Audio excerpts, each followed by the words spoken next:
මම මගේ හදවතින්ම හාමුදුරුවන්ට ආශිර්වාද කරනවා මං කියන බණ පදයක් ගන්න.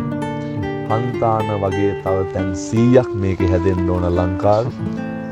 කෝටි ගාණක් තරුණ තරුණියන්ගේ අනාගතයේ අභියෝග ජය ගන්න පුළුවන් පෞරුෂත්වයකින් හෙබි පිරිසක් බිහි කරන්න නොමග යන පිරිස ඇදලා අරගෙන කොටින්ම සමාජ මාධ්‍ය ගැන කියනකොට මතක් වෙන්නේ හන්තාන හාමුදුරුවෝ.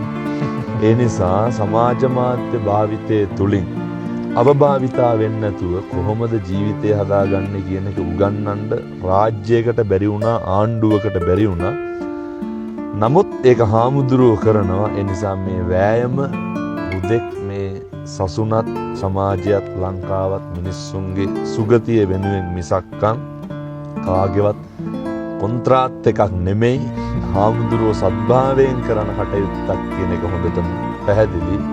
අදවතින්ම ප්‍රාර්ථනා කරනවා හාමුදුරුවනේ කැස්සක්වත් හැදෙන්න නම් එපා ඔය යන ගමනට. ඔය කරන වැඩ තව දුරටත් හොඳට කරන්න.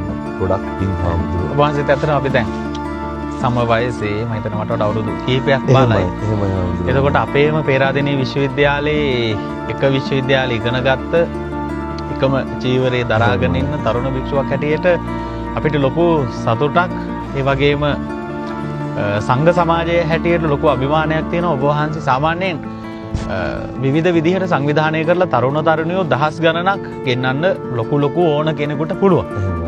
හැබැයි ඔබ වහන්සේ මේ ආයාසයෙන් කරන දෙයක් නෙවෙයි. රටවටේ තරුණ තරුණියන් මං හිතන්නේ සෝමහාමුදුරුවෝ වැඩ ඉන්න කාලෙට වඩා ලොකු පෙරලියක් ඔබ වහන්සේ මේ පුංචි කාලෙට කරලා තියෙනවා.